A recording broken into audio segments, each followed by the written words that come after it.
नमस्कार। Chandrakant B Bhatt, America से।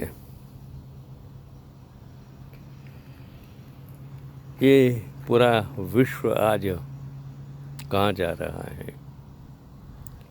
विज्ञान टेक्नोलॉजी कितनी आगे बढ़ गई है, फिर भी हम इंसान वहीं के वहीं हैं।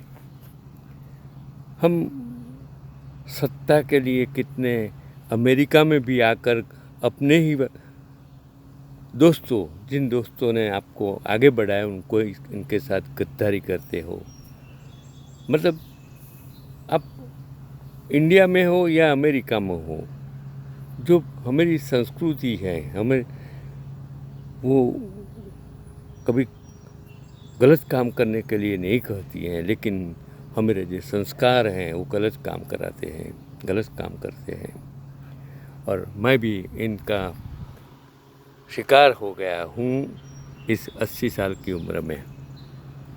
मैंने सोचा कि ये कैसे लोग हैं, क्यों ऐसा करते हैं। सिर्फ प्रमुख मंत्री बनने के लिए कितनी गद्दारी, कितने नीचे तक स्तर तक चले जाते हैं, वो मैंने अपनी आंखों से देखा। चलो छोड़ो, आज की बात करें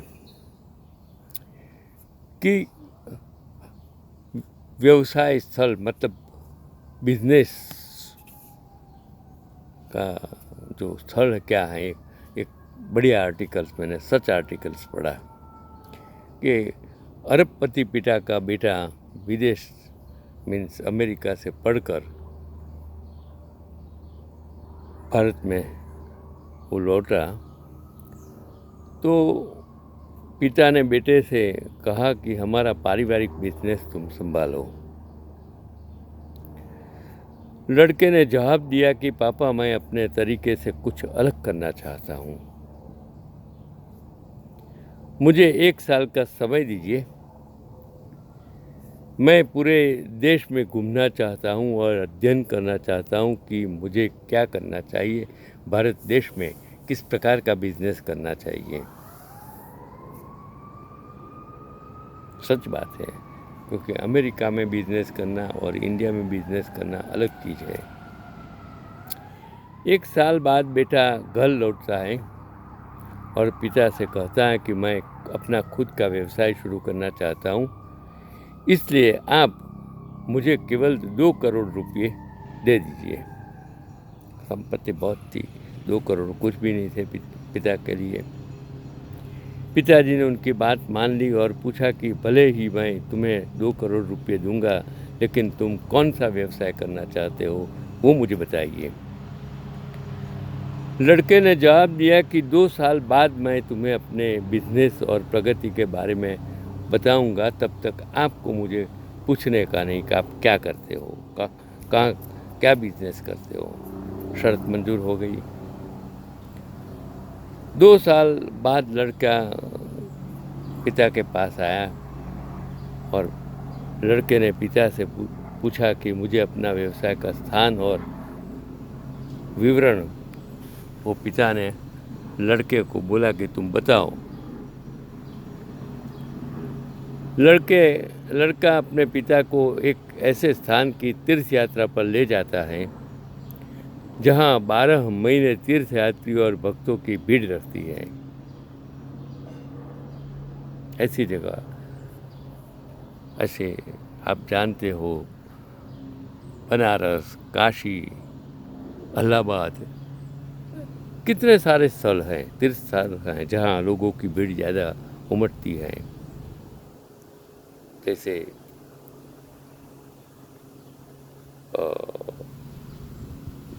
साईं बाबा का मंदिर हो या कोई भी बड़ा बड़ा जो नासिक में, तो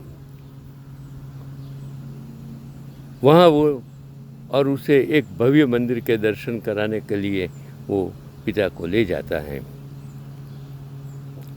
पिता मंदिर और वहाँ की व्यवस्था देखकर खुश होते हैं।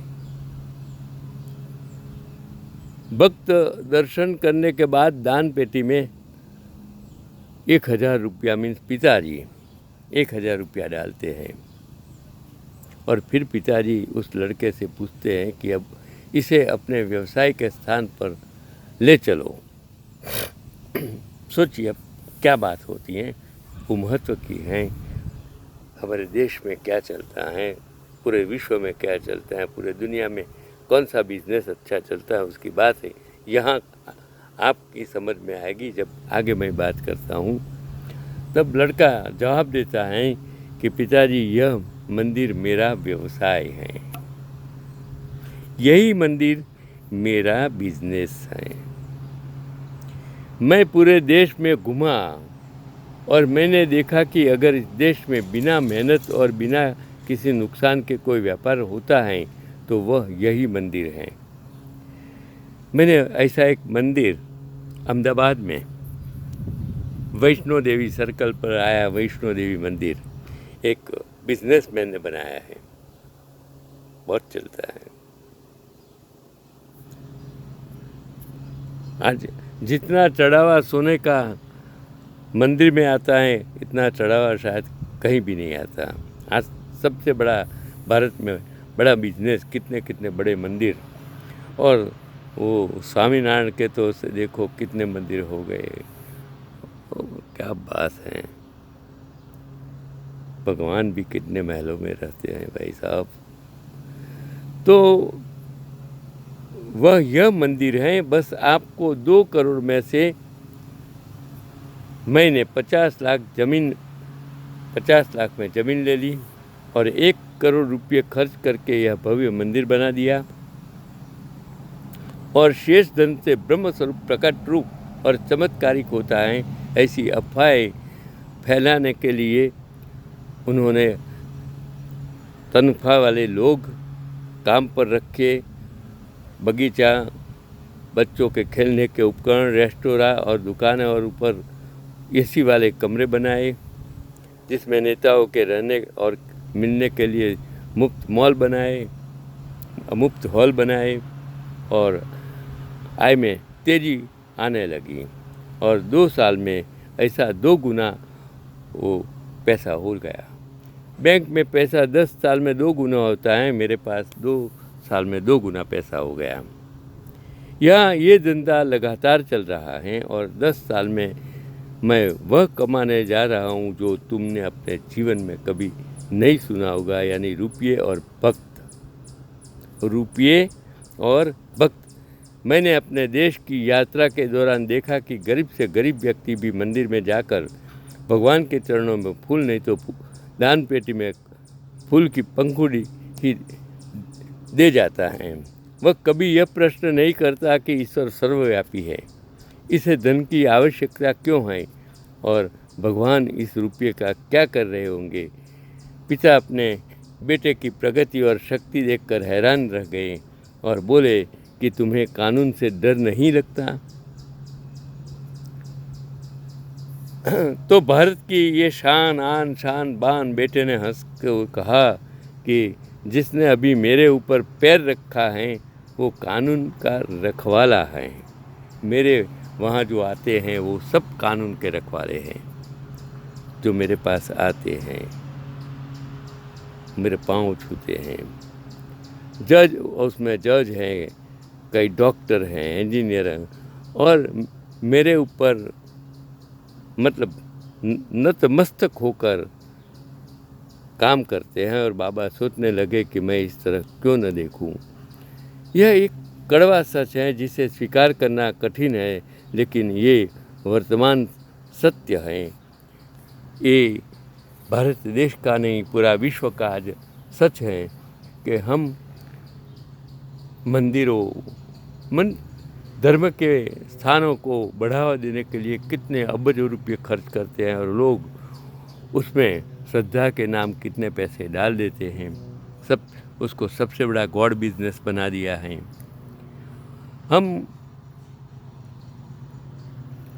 विश्वविद्यालय नहीं बनाते, अच्छी स्कूल्स नहीं बनाते, अच्छी कॉलेज नहीं बनाते, हम अच्छी हॉस्पिटल नहीं बनाते हैं कि जिसमें गरीब लोग मुफ्त सेवा ले सके, गरीब बच्चे मुफ्त पढ़ सके, ऐसी व्यवस्था हम नहीं कर सकते हैं। और जब सरकार के मुखिया खुद मंदिरों के उद्घाटनों में फ़ोटोशूट करने लगे, तब देश की प्रगति कैसे हो सकती है। हमें अब्दुल कलाम चाहिए, हमें इकोनॉमिस्ट डॉक्टर मनमोहन चाहिए, हमें टेक्नोक्रेट चाहिए देश को चलाने के लिए। हमें अंधश्रद्धा में डूबे और लोगों को अंधश्रद्धा में डूबे रहे ऐसे इंसानों की देश में कभी भी ज़रूरत नहीं है। श्रद्धा एक चीज़ है, अंधश्रद्धा दूसरी चीज़ है। हम आजकल अंधश्रद्धा में इतने डूबे हुए हैं कि हमारे पास कुछ बचा नहीं है। अगर कोई ऐसी बात मेरे जैसा कोई बात करता है, रमेश भाई सवाणी जैसे कोई बात करता है, तो लोग उनको धिक्कारते हैं, उनको गलत कहते हैं कि आप ऐसी बात क्यों करते हो। किसी की श्रद्धा को आप अंधश्रद्धा में नहीं खपा सकते। श्रद्धा श्रद्धा है, अंधश्रद्धा अंधश्रद्धा है। नमस्कार, चंद्रकांत भी भट्ट आगे।